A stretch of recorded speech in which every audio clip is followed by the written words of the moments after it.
90 seconds is too much. Just is. I can't do 90 seconds. And I can't do 90 seconds because my brain can't compute 90 seconds. But I can do 30 seconds. And I can do 30 seconds forever. As we navigate our day-to-day, it's hard to see that because so often our day-to-day lacks clarity. So what can we do about it? Well, we can place ourselves in situations where we are reminded. One of them I've talked about before, being the cold plunge. Immersing yourself in cold water. Well, sure, there are health benefits, some of which are debated and disputed, but I certainly notice value in that department. But to me, that's not the biggest value add, not even close. To me, it's simply the daily reminder that I can do hard things, that it's who I am. We need to reestablish that consistently. Confidence is earned. And I know in my life, I must earn it repeatedly. And when I'm immersed in the cold and shivering, there's always a point in my mind, however brief, that I'm thinking, I want out now. The other day, I was at this point, looked at my watch, 90 seconds left. And that day, in that moment, it felt like an eternity, just too much. And those of you who are endurance athletes, for example, you know that when your body's operating at max capacity, you're suffering, you're exhausted, 90 seconds is truly a lifetime. When you look at it like that, it's too much discomfort for a minute and a half. Your heart starts beating, your mind starts worrying, right? And so what do we do about it? Well, we look at it a little differently, because from a different angle, you can skip it. You can do 30 seconds. The brain can grasp and digest 30 seconds. You can do anything for 30 seconds. Okay, so you start counting. All of a sudden, 30 gone. Now what? Well, you just did 30. You see how quick that went? Do another 30. Okay, done. Just like that. Now what? 30 more. But this is the last 30. You don't even feel anything on the last 30, right? Come on, adrenaline's going. You can feel the finish line. This is free time. This is a gift. This is cruise control. And now, done. You didn't have to do 90 seconds. You only had to do 3 by 30. And anyone saying, come on, man, that's the same thing. Yeah, it's the same when you're not under duress. But it's a miracle when you are. So why is running life? Why is cold plunging life? Why is putting your body through stress or difficulty life? Because you remember that life is taking big, difficult, seemingly complex things and breaking them down into manageable tasks. That is life. The pieces are always manageable. Now, the monster we allow the pieces to become when we stack them up and give them an invisible face, that's not so manageable. That's self-sabotage. And so to arm yourself with the understanding that all big things must be broken down is to green light the extraordinary. On day 1 in 2014, a YouTube channel with 0 subscribers, growing to help over 100,000 people a day, that's a 90-second cold plunge. That's unfathomable, unthinkable, impossible. But one video, weekly, at least, for 9 years, that's a 30-second cold plunge. It's very doable. Standing in front of the mirror, practicing storytelling and speaking, it's 30 seconds in cold water. Reaching out to others to learn, to get better, 30 seconds in cold water. It's like you look back and you see that you endured that 90-second plunge simply by breaking it down. That's all growth is. That's all evolution is. Finding the smallest piece possible and making it actionable. And then watching that transform, multiply, compound over time. In one of my favorite books, Unbroken by Laura Hillenbrand, this reminder comes through beautifully. Louis Zamperini, an American prisoner of war in Japanese internment camps during World War II, he basically experiences unimaginable hell and suffering. He watches his friends die, he's beaten, he's starved, he comes close to death himself. And at the end, when he's rescued, and I'm paraphrasing, but I remember this part incredibly vividly, he's asked if he could do that again, and he states he'd rather die. Because turning around and viewing it holistically like that is too much. It's unfathomable. That pain is bigger than one can even comprehend. But taking something like that, day by day, step by step, he did the unthinkable. He survived. In breaking the 90-second task down into 30-second pieces, he walked away. In breaking the seemingly insurmountable down into the manageable, and looking at each individual step as a superpower, he emerged.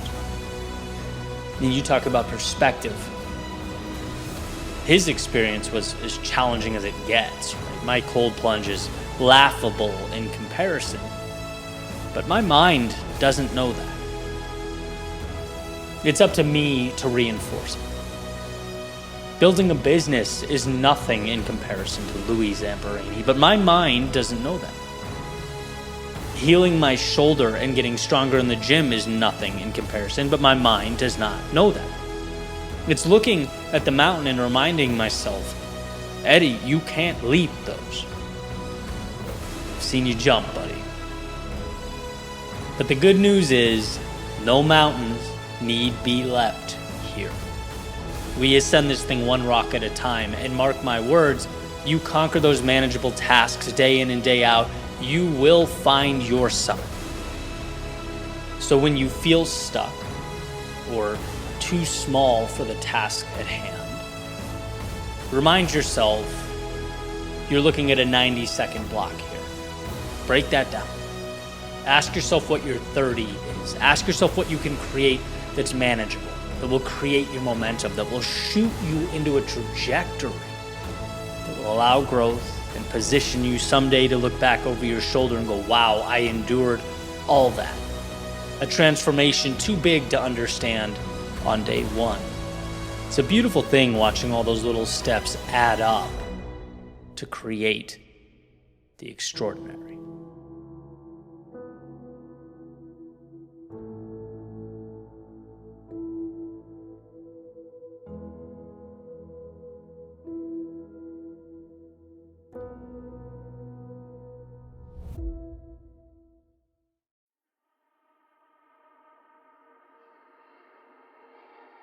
There's a really cool clip of Steve Jobs in 1997. He's on stage at Apple's Worldwide Developers Conference, back a little over a decade after originally being fired by Apple. He's taking questions from the audience, and this particular guy stands up and grabs the mic and asks a vicious question. He basically tears into Jobs, implying that he doesn't know what he's talking about, questioning the value that he brings to the company. It's just super aggressive. And I think one of the reasons it stuck with me all these years is because upon hearing it, my instinct as an observer was to be insulted for Steve Jobs. The guy just got lit up. And you'd think he'd fire back, defend himself and his accolades, of which there were obviously plenty to draw from, but that's not what he does at all. He instead does two things in particular that have, over time, added tremendous value to my worldview. The first thing as I was kind of alluding to there, is he didn't at all get angry or defensive. Which may seem like an easy thing to do, but again, observing it, like you can feel the tension there. It's like Jobs saw the criticism as merely procedural. That's it, right? As something to be expected as one builds. He completely depersonalized the attack as it was being fired his way. His exact quote was, you can please some of the people some of the time, but one of the hardest things when you're trying to affect change is that people like this gentleman are right in some areas. And I'll explain what he means when he says the guy's right in a minute or two here. But that response totally reduced the tension by 90%. Right? Understanding that there are going to be people who have things to say, some of which will question your ability and your effectiveness. And if you're looking from a 10,000-foot view, that's to be expected. And, this is the part that was shocking to me, warranted. Right? He says the criticism is warranted. Growth is messy and sloppy and a work in progress. And so criticism will, from time to time, hit the nail right on the head. And you, as a designer and creator, have to know that you'll both make mistakes and be called out for them. That's the way it goes. That's the contract one signs with the world in order to bring to life those things that are not yet visible. It's scary. It's intimidating, right? At least at first. Again, my reaction was to get defensive. But I think what made Steve great, as he smiled and jokingly said, "Here we go," mid-question, was the reassurance that, look, I signed up for this. So in actuality, it's a good thing. It's not an attack. It is growth. And I try and keep that in my back pocket as I do my thing, right? It's sharing your thoughts. It's a vulnerable thing. And if you are going to fall apart or crumble anytime someone's not totally in love with where you are at the moment or what you're creating or your last piece of work, you're in for a rude awakening. It's going to be a long journey. So that depersonalization is everything and incredibly valuable. And the second part brought a ton of value to me as a creator as well, just in a different way. Right? And this is the part that I alluded to earlier when Steve said that his critic was, in some way, correct. When he was being hounded about his knowledge gap in some specific technology, right? I'm not really sure what the technology was. But Jobs basically explained that you're right, I'm not an expert there, but it's not about the specific technology or the minutia. It's about giving your consumers, your audience, the world what it wants. It's about having a big picture, a vision. And that's what made Jobs so special, right? He didn't need to be involved at such a level of granularity. The vision changed. It revolutionized technology. Right? Because it was reverse engineered and brought to life. Here's his exact quote. Jobs said, "One of the things I've always found is you've got to start with the customer experience and work backwards for the technology. You can't start with the technology and try to figure out where you're going to try to sell it. And I've made this mistake probably more than anybody else in this room, and I got the scar tissue to prove it, and I know that it's the case." End quote. That was an incredible thing for me to hear. If anything, because so often we get caught up in the weeds, right? We let the details drive the decisions, whether it's technology or anything else. And I often think of that, in my world. Don't worry about what's in place right now. Worry about where you need to be and then backfill to make it happen. And sure, some people might not get it. And sure, it will certainly mean you'll have to delve into areas you don't quite understand as you seek to support that vision or bring it to life. But that's the price that must be paid because vision is king. And so taking those two concepts I just talked about, if you were to combine them, You'd walk away with the understanding that 1, growth is sloppy, criticism is inevitable. And 2, don't forget that adding value to the world should light your path. Not the little details that pique your interest along the way, right? Not everyone is going to get it as you build, and that's okay. The way I see it, everyone is building something. And as they build, we'll surely come face to face with some sort of resistance. And while it's not always easy, there's value in finding the strength to smile to yourself and understand that resistance is merely part of growth.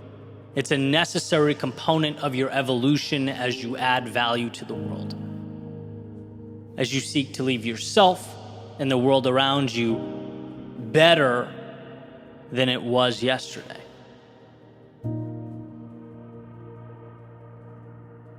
Aristotle has a quote that states, "To avoid criticism, say nothing, do nothing, be nothing." What a waste that would be of the potential and greatness contained within you to let it slip away for fear of what might be said. As Jobs explained, right, you can please some of the people some of the time, but it's not about that. The benchmark is not being perfect and never making anyone angry. No, it's seeking to bring to life that which does not yet exist, trusting yourself and your vision. It's not taking personal that which is merely part of the process. Because when the storm arrives, that will ultimately carry you through to the most incredible things you'll have ever done in your life.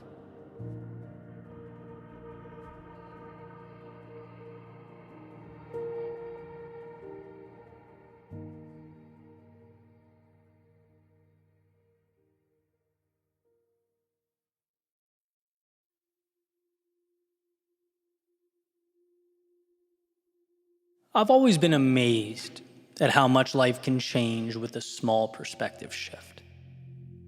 You hear something the right way, maybe even something you've heard, 1,000 times. This time you just hear it differently, and suddenly the light bulb goes off. Suddenly, it all makes sense. I was talking to one of my friends recently about how he threw discus in high school, and he was incredible at the sport, but for, a long stretch, he was inconsistent with his release. And coach after coach after coach would try and help him with it, but it wasn't until one said to him, "Hey, instead of sprinting to the release, think of it as a scissor motion." Right now, I don't know much about discus, but for whatever reason, that clicked for him. The gears started turning, he went to states, had the best performance of his life. All because he looked at the same situation through a different lens. He found clarity in what was around him. Now you might be thinking, what does that have to do with me? Well, I'm of the thinking that in our own lives, right, the battles we are all individually fighting, the struggles we are going through, amidst that storm, we are one little light bulb moment from the clarity we need to re-engage, to create momentum. We're never as far from what we need as we think. But what we do is we convolute things. We tell ourselves that, the change required is monumental. It's some larger-than-life transition. You look at my friend, the difference between a good season and an amazing season, it wasn't a year in the weight room away. No, it was a small mental shift. And even in your world, if the shift is just the beginning, great. Everything of substance does, in fact, have to start. And it's arriving at that point, giving yourself the gift of clarity in a pursuit that becomes critical. I've always visualized that epiphany as me sitting in a dark room, pitch black, which is intimidating, it's intense, feels, even helpless at times, but understanding there is always a light switch an arm's reach away. There's always the thing that will be transformative. We just have to keep reaching, keep stretching, keep feeling around for it because it exists. And with an outstretched arm, the very thing necessary to get us out of the dark and into the light is waiting. And that's just it. We can't conflate the goal with the delta between where we stand now and the goal. No one can run a marathon in one giant step. It doesn't matter how strong you are, you're not leaping the course and diving through the finish tape. No, you're running thousands and thousands of little manageable steps. But we come face to face with situations in life where we know the finish line, whatever it is in your particular case, is way out there in the distance. And it's overwhelming, it's intimidating, it places us back in that dark room where we're surrounded by the unknown and inundated with stories we tell ourselves about how difficult life is. This is where you need to reach out and look for the light switch. It's where you need to remember you're not responsible for the finish line, because how could you be? Humans are only capable of moving forward one step at a time. It's where you have to understand that the greatest impact on the discus right now is a change to your release point, a perspective shift, something minimal that gets you the distance.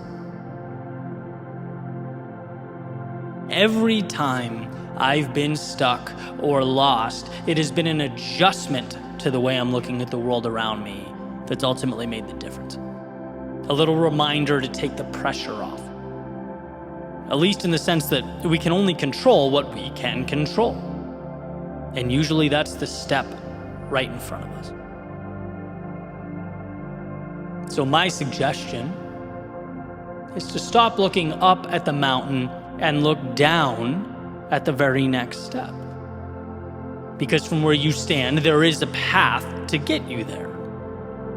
But the process calls for you to, 1, believe it's possible, and 2, make the little adjustment in real time that will put you in position to do just that. You're never down and out. Not so long as there's air in your lungs and blood pumping through your veins. You are, rather, one decision away, one epiphany away, one flick of the light switch away from recapturing momentum and finding yourself again.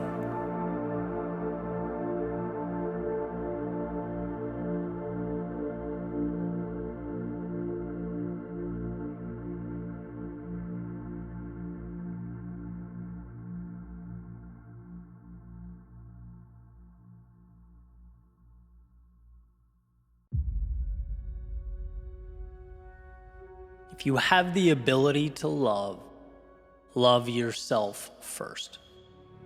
Charles Bukowski. So last week I was in Utah, and while I was there I did some guided breath work, which I'd never done before, and honestly was a little skeptical at first. But I try and keep an open mind and gave it a shot. I'm happy I did. It ended up potentially being one of the most important things I've ever done. And I want to share why. Because this breakthrough or aha moment, if you will, was exactly what I needed when I needed to hear it. So this episode's going to be a little different than usual, but I feel compelled to pass it along. So to set the scene, I arrived with a friend of mine to the instructor Jen's location. She gave us an overview, kind of explaining what the next hour is going to look like, and handed me a notebook to write down my goal for the session. And the notebook becomes pretty important as the story goes on.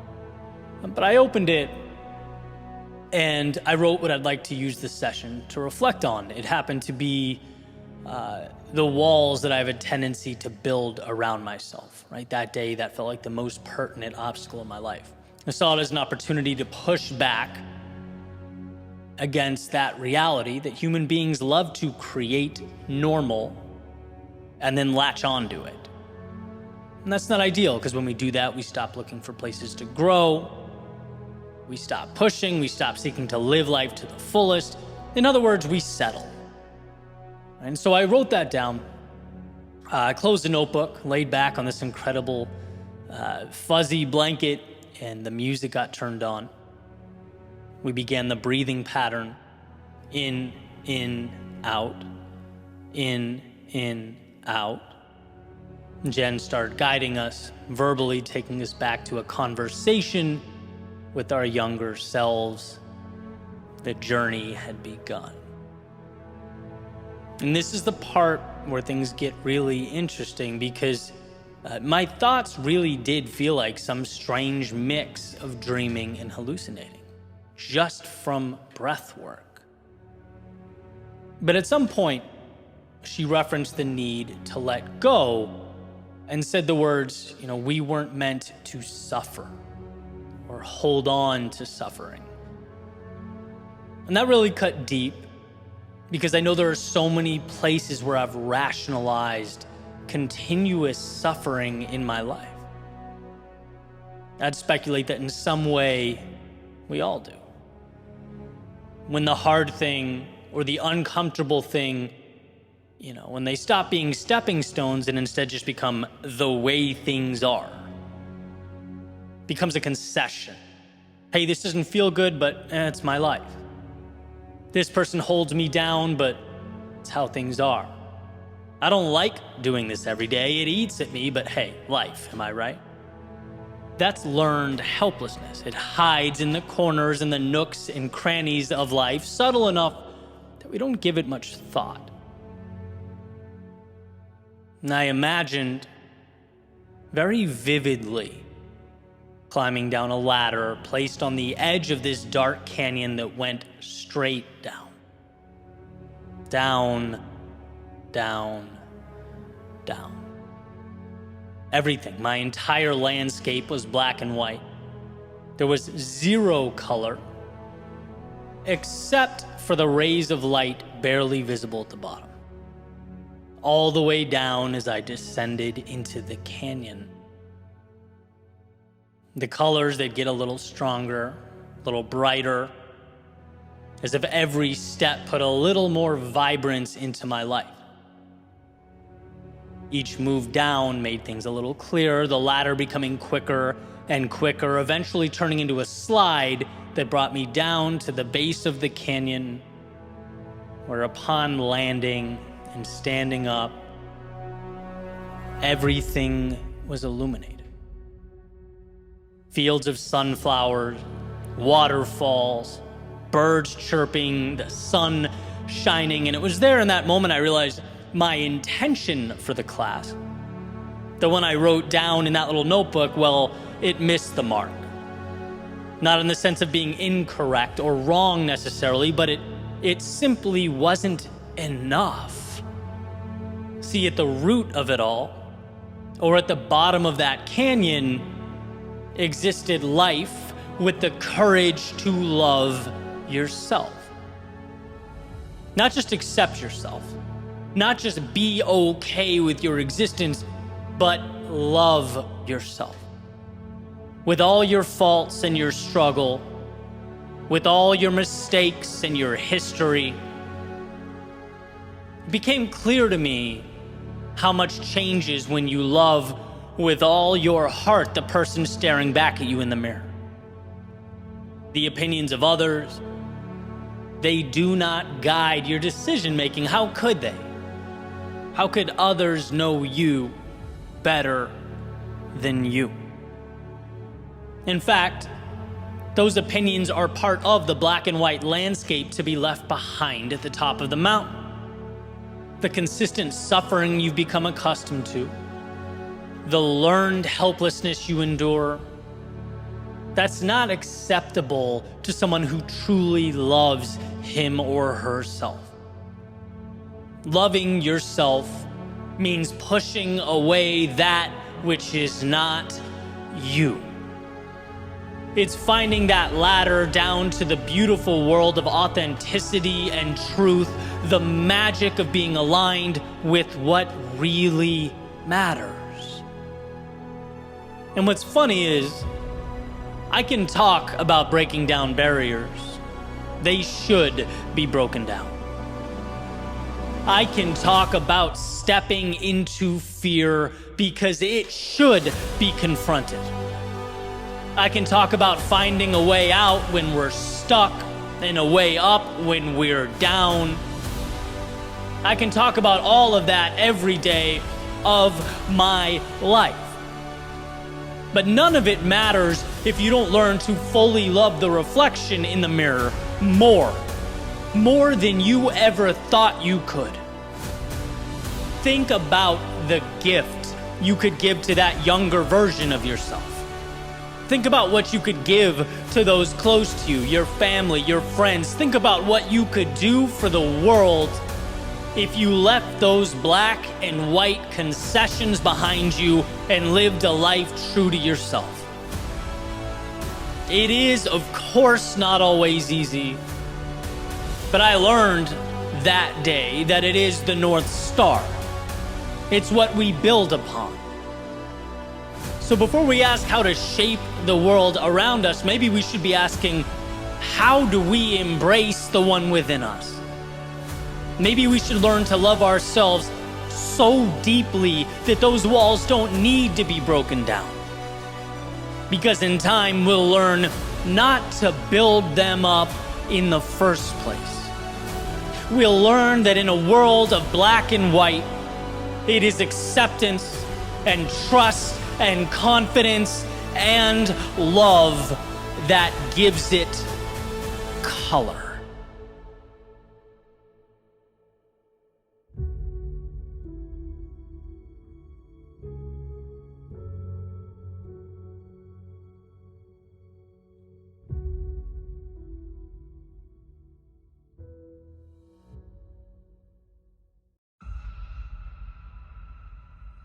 I put on my shoes, stepped outside, and as I made my way down the street for my midday run, I felt the wind at my back, tailwind.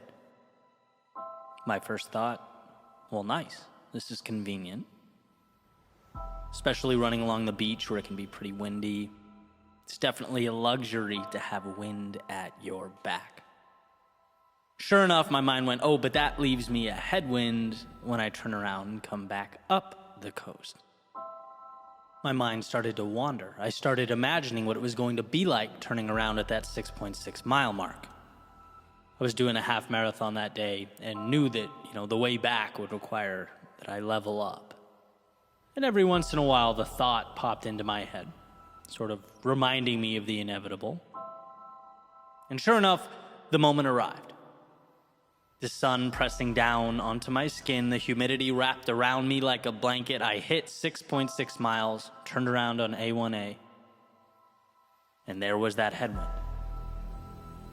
But the first thing I noticed was not the force pushing back against me. No, in that moment, I felt the breeze, the coolness. It was refreshing. And there, underneath it all, was my light bulb moment. What we are presented with day in and day out is a question. It's a choice. Would the wind become my adversary? Something that, pushed me forward on the way down, but then held me back on the way up? Or would it be what pushed me forward on the way down and then cooled me off as I made my way up?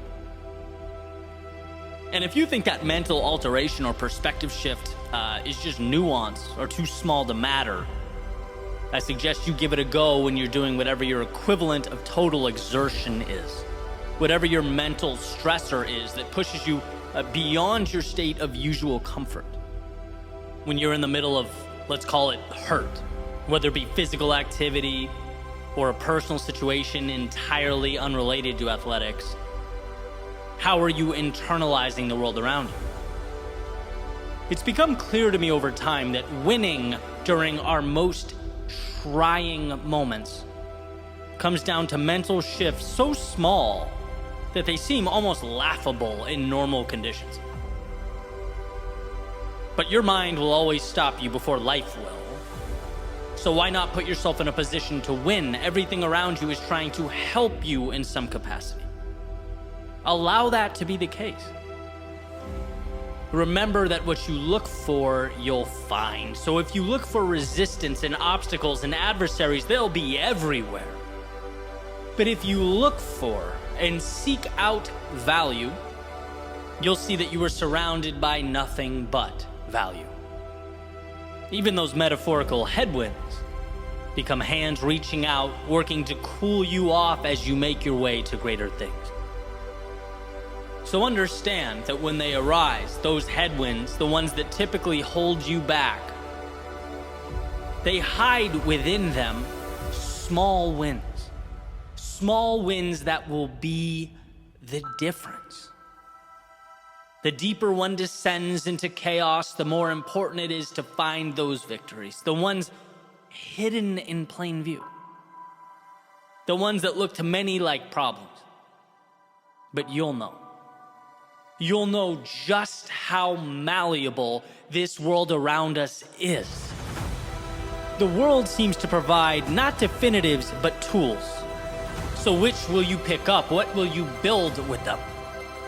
See, life is never happening to you, it's happening for you.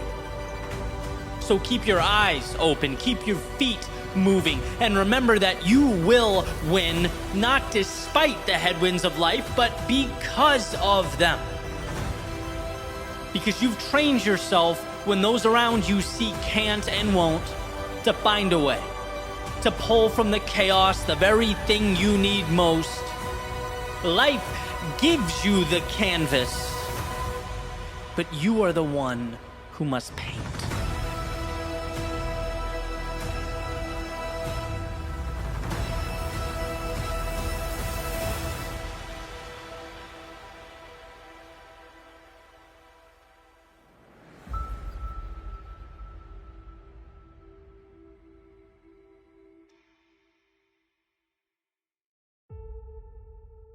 I used to separate building up and tearing down as if they were two totally different ideas rather than one perpetual loop.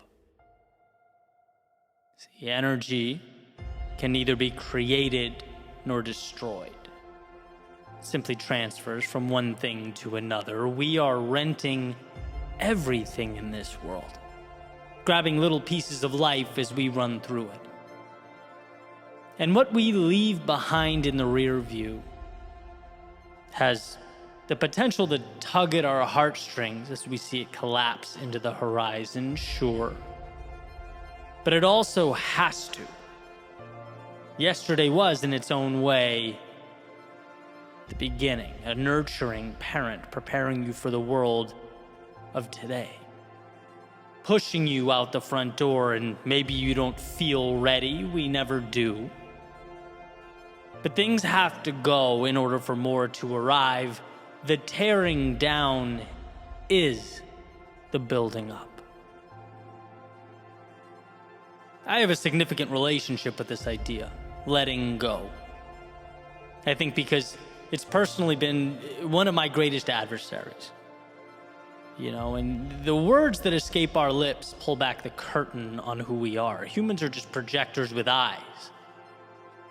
As my words escape, the hope is something beautiful will be let in. As I'm sitting here, writing, speaking, I'm thinking about how exciting the prospect of scaling this message, growing this brand, helping more people, adding more value, while simultaneously dancing around the terror of relinquishing some level of creative control with my work.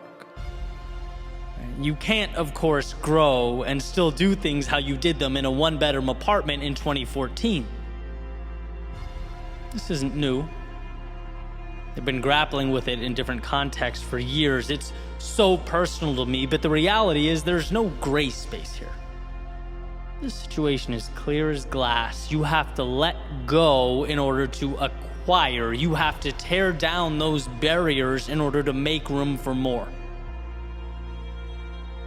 This is and always has been a me conversation.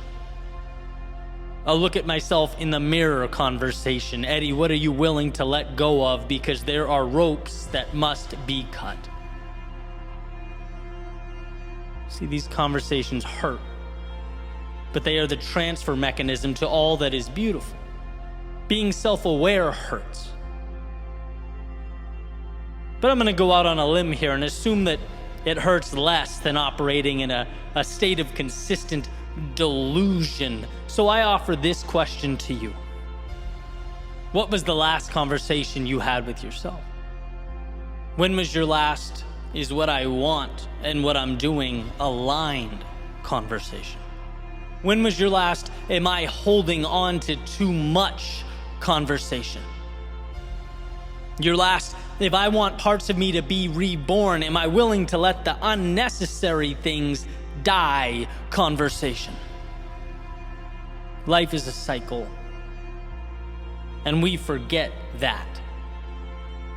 As we get comfortable, as we become accustomed to routine, it's easy to forget. Are we shedding the old or hiding within it? In Gary Keller's One Thing, he mentions how a domino can knock over another domino 50% larger. So if you were to start with a 2-inch domino and keep increasing the one next to it by 50%, the 23rd domino in the progression would be able to knock over the Eiffel Tower. The 31st would be as tall as Everest. The 57th domino would be able to bridge the gap between the Earth and the Moon. See, but it must be understood that it's the 50% growth from domino to domino that makes the difference. If each domino stays the same size, you don't get any remarkable transformation. And in many ways, that's what we do. We want the moon, but we stay that 2-inch domino. That's my example of holding on to perhaps too many aspects of the creative process. That holding on prevents the 50% jump. For you, the journey before you will be a different one with different characteristics. But the rule's the same. The old dominoes must fall in order to create something new. That energy must be passed on.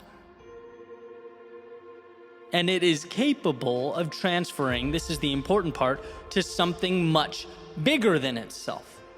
That's why we allow the old to fall. It's not that it's valueless. It's that its value was in setting up the brilliance that now awaits. You can't be afraid to tear down the old, right? We have to seek out that fearlessness that exists within us. It's crippling our growth, diminishing our capacity to live life to the fullest. That's what's scary. Protecting that which no longer serves us is what's dangerous. So let yesterday fade into the rear view. It may hurt, it may tug at those heartstrings, but when you look back years from now, it will be the reason, the very reason you'll have embarked upon the adventure of a lifetime. It's what you destroyed that will have opened the door for everything, brought forth the manifestation of the beautiful life you ultimately came to build.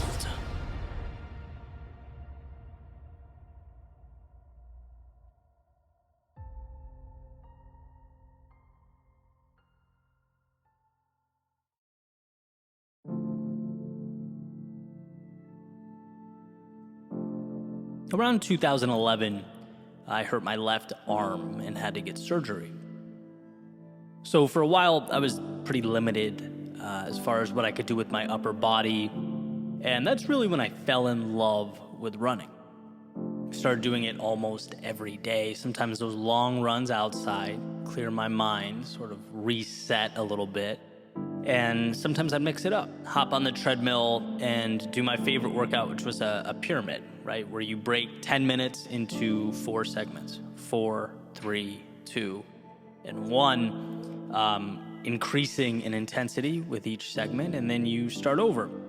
And that's where this whole idea comes from. It's this treadmill workout that I want to talk about, because there's a little ritual I picked up that I still implement to this day, and it was simple. At the very end of my workout or my run, I would always add 22 seconds. My lucky number twice, 2 and 2. So for example, if I told myself, the workout's going to be, 3 pyramids or 30 minutes, I would stop running at 30 minutes and 22 seconds. And if I told myself it was going to be an hour, I'd stop at 1 hour and 22 seconds. Always tacking on that 22. And I don't really remember the first time I started doing it or even why. But like so many things, that 22-second period organically became a habit. Sort of evolved to take on a life of its own and would come to symbolize for me a little challenge. The idea that the end is never really the end.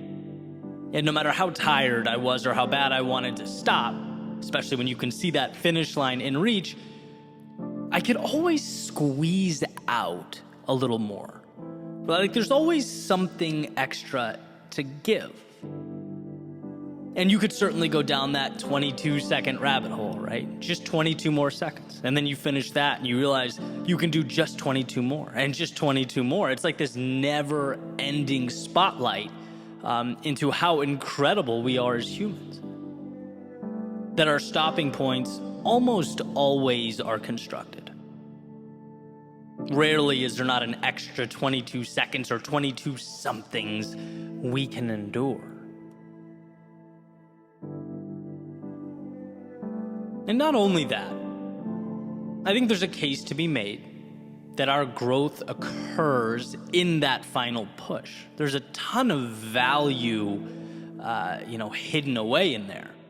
The stretching of the mind and body, the last rep that breaks down the muscle, the last few seconds of that run that force the lungs to work their hardest, exhausting that last bit of energy and focus, studying for an exam. Maybe that's where you confirm your comprehension and understanding of the subject matter. It's like when we are pushing ourselves just outside the limits we drew up, we are simultaneously expanding those limits.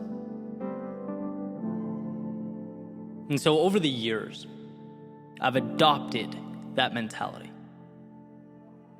And I look at myself in the mirror now and I can see it. I'm not the same person I was a decade ago. Those little decisions to add on 22 seconds, they stack up, and they stack up in a unique way. Because it's not necessarily about the time. It's not the same benefit that, say, an hour every morning at the gym would bring. Obviously that would be incredibly valuable, but in a different way. I'm talking about mentally, an armor that we come to wear, an identity that gets materialized. It's how you see yourself and how you see the world. You understand how manufactured our parameters are. And I get it, we have to stop somewhere, sure. But it's an acknowledgement that those somewheres are fiction. They are arbitrary. You weren't made to exist within them, but to stretch them, to recreate them. And that's an endeavor that is always uncomfortable, but as far as I can tell, always worth it.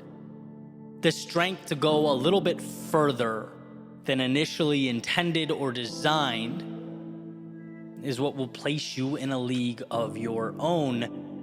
And that's where I wanted to start, right? Bringing attention to the idea that there's always an extra 22 seconds, and you are always capable of obtaining it. That is yours.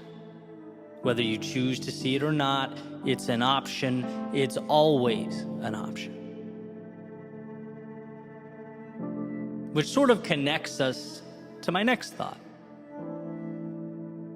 If I know that's who I am, someone that fights for that 22 seconds, if I know that's what I'm capable of, and that's what lights me up, what about those times in my life when I had no desire to reach for the extra 22? Because sitting here, I can think of plenty. I can think of times when there was dissonance between my identity and my actions. Here's a quick story, right? This was a shift in my life and my understanding of reaching for that little bit more, right? When people ask me about my process, right? What I'm building or where I see myself in X number of years, I tell them I'm playing the long game, right? Like I'll sacrifice some short-term wins now to continue forward with the plan that I believe wholeheartedly will transform from linear to exponential, right? It's like Gary Vee's motto, you're young, you have time. And impact is not about succeeding at 34, it's about flourishing at 45 and 55 and 65 and 75. Like, that's fun to me. That's the exciting game to play. And it's methodical. The challenge is, as you're locked into this big picture plan, you have to pass a lot of shiny objects along the way. A lot of, hey, look at them over there. Maybe I should be doing that too. That worked for her. Will it work for me? Right? Sometimes you forget to trust yourself and stay the course. And so a few years ago, I felt this pressure to pivot, to adjust focus. Right? I'd been, talking with some mentors of mine who were, very successful in their individual fields and passions.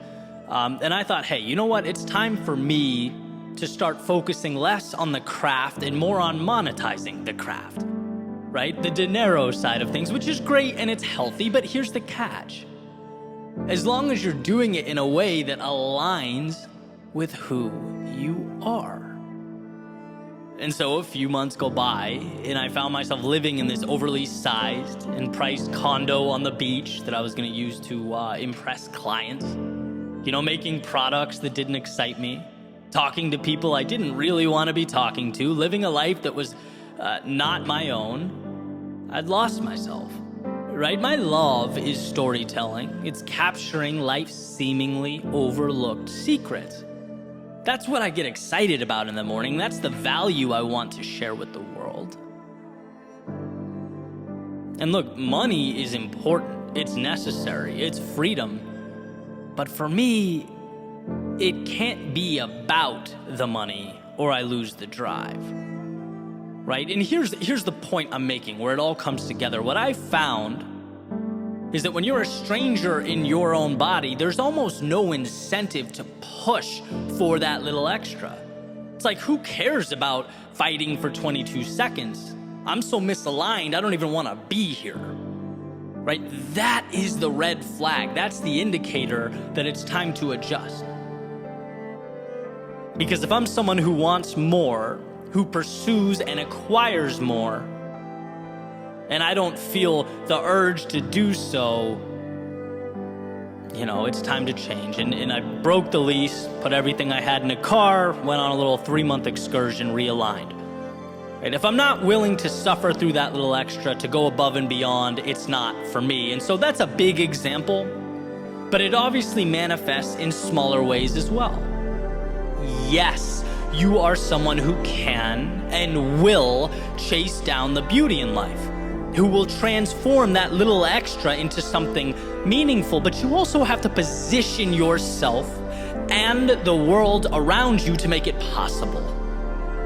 And when you don't feel that hunger inside, and this is the point you need to understand, it's not you, it's not broken hardware, it's not that you innately lack drive or confidence.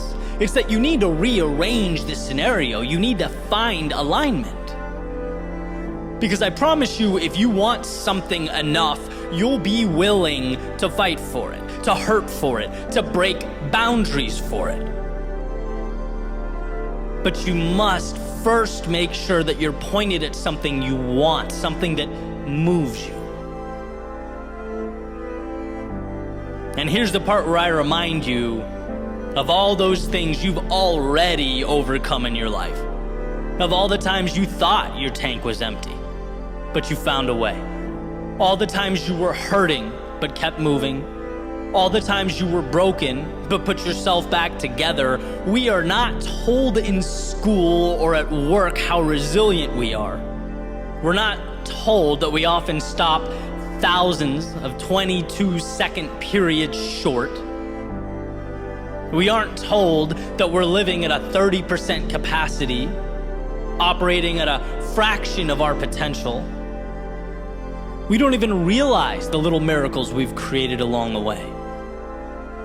A strong purpose and a willingness to stretch yourself as you pursue it will change your life. And that's not hyperbole, that is fact. If you want what you've never had, then push yourself further than you've ever gone. And we're talking little stressors, expanding one step at a time, until you eventually look over your shoulder and see the miles you've traveled. Until you look at your reflection and see the evolution that has occurred. It was never just 22 seconds. It was a consistent and sustained shot at the walls you placed around yourself for the opportunity to see them crumble.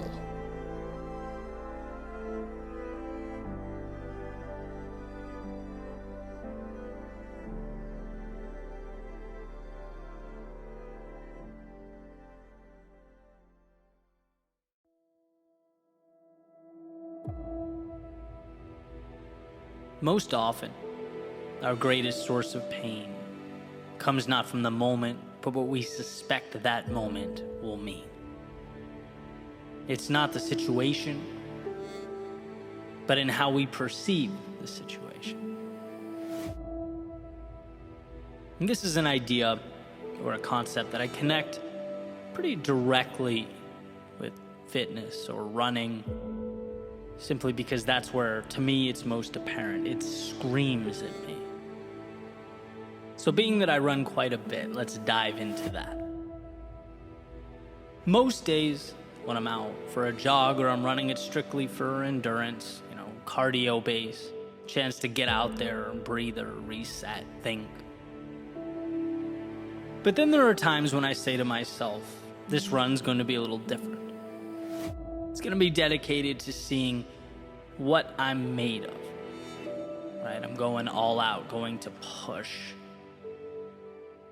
And what I find as I gradually increase my speed over the course of the 8-mile route is that my brain likes to focus on what's ahead. It becomes fixated on how much is to come, consistently warning me about the distance yet to be traveled and asking whether I have enough left in the tank to get there. It's most extreme in the last mile or so, when my body is most exhausted, when I'm pushing as hard as I possibly can. It's a straight shot, right? I'm looking up at the road ahead. My eyes are constantly reminding my brain that I'm not yet done, that there's more, and creating an association between more road and more hurt. In a way, creating a little cycle of panic that sometimes appears and hangs out as I'm simultaneously talking myself out of slowing down. Now is not the time to pump the brakes. I've come too far and the finish line is so close. But it eventually dawned on me that while the adversity contained in this last stretch of the run is difficult, it's the idea that more waits ahead. That's what hurts the most.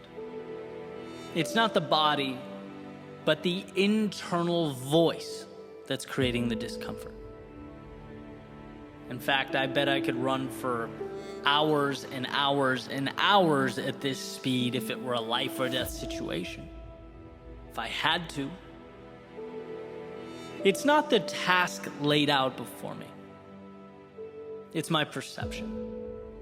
And so this little line has helped me rethink and readjust my approach. Not just in situations like this, or when doing interval training or working out, but when trying to do everything else associated with my life.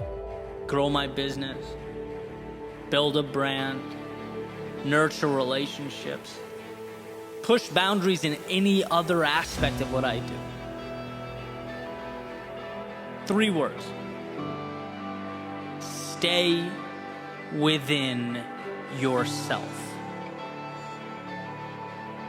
It goes to the idea that your job is so incredibly simple that it's almost insulting. Put one foot in front of the other. Sure, look up so you know where you're going, but you don't need to analyze or interpret or dissect. There's no gap between there and here, then and now. There is only this moment. And so step. Again and again and again. When the brain starts thinking about how much is left to go, I've betrayed the mantra. Nothing external is allowed. Stay within yourself. You have a job to do, and you're capable, beyond capable of doing it. But the external must be kept out. The distraction must be kept at bay. And sometimes, when you get it right, you hit this stride, this pace that is equivalent to flying, a rhythm that's unparalleled. Stay within yourself. Step by step by step, the air making its way into your lungs and then exhaled back out into the world when you simplify life down in such a way. Seemingly large things are exposed for what they really are, a mere commitment to do the little things consistently. It's funny to look back on all the places I've run over the years and identify or match the geography with the lesson. The routes with the epiphanies, the maps forever entwined in my life, what they gave me and what it meant as I took it all forward into the world. And here we are again, new chapter, new lesson. Then after the shoes come off, the rest of the day commences this little stretch. This last mile plays the role of mentor. Eddie, simplification is everything, it says. The hard thing is not that hard because it's not that big. It's not that complex. Your monsters are self-created. Your hurt isn't a spotlight on the now. It's pointed at the road ahead. It's asking, what if things go wrong? It's asking, how long can this be sustained? It's asking whether I have the strength to endure this. Every question breathes life into an adversary that has no business existing in my world. They're not helping me get to any finish line. In fact, they're that negative self-talk I try so hard to mitigate. Except here they are, very good at disguising themselves as reality, as just facts of the case, but they are not. They don't belong anywhere near me or around me. Breathe and step. In fact, I need to deconstruct the world around me down into one word: now. And what you find when you remove the emotion, the excess, is the simplicity of the task at hand. Maybe not easy, but simple, and complexity is the enemy of progress. Right now may not be comfortable, but at least you're operating with clarity, and that is always enough to simply carry on, to move forward, to stay within yourself. And that's what this is all about, asking the question, where are you letting what's down the road get in the way of what you're doing now? Where are you letting the pain of what's not yet here, the pain of roads not yet traveled, keep you from doing something that is 1,000% in your wheelhouse, that you are capable of? See, in this example, it's to breathe and step. It's to, in a sense, turn the mind off and go into autopilot. Find the pace and hold the pace. But the question is, what is your last mile? What metaphorical race are you running? Have you identified, 1, the finish line, and 2, what needs to happen right now to get there? Forget about the gap. Right now. What is the simple solution? What is required of you in this moment? And perhaps most importantly, what needs to be pushed out and mitigated? It's often true that we stagnate not because we don't have the tools or ability, but because we're oversaturated with the wrong things, the wrong routines, the wrong thoughts. The best way to break through that self-imposed wall is to actually build walls that will prevent complexity from even attempting to rear its ugly head. What is your run, breathe cycle? So stay within yourself, because when you do, you see how strong you are. Stay within yourself because you are the author of your story. Stay within yourself because all you need is now to push forward. Stay within yourself because that is where the power lives. Stay within yourself because the only way to lose is to let the external in. Stay within yourself because at some point that road will have been traveled down. The finish line will have been crossed. And it will have been precisely your ability to condense it all down into the simple, the ground under your feet that allowed you to get there. Life tried to pull you 1,000 different directions, tell you 1,000 different stories, but you pushed it all away.